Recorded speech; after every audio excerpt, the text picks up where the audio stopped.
predchádzajúcom videu sme si ukázali základný program, v ktorom sme použili cyklus for. Dnes si ukážeme program, ktorý pracuje s cyklom while. Na začiatku deklarujeme premenu i a priradíme jej hodnotu 1 pomocou príkazu int. Táto premena bude slúžiť ako inkrementované počítadlo v cykle while. Takto vyzerá zápis podmienky.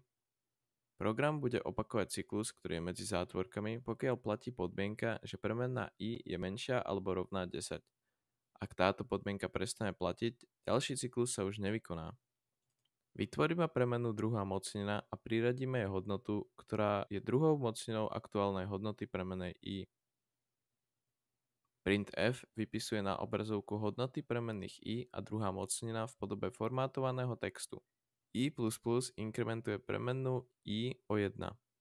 Tento krok zabezpečuje, že cyklus while sa bude opakovať vždy s inou hodnotou i až dovtedy, kým podmienka bude nepravdivá. Inkrementácia je operácia, ktorá znamená zvýšenie hodnoty premenej i o 1. Program končí a vracia nulu, indikujúc úspešné ukončenie programu.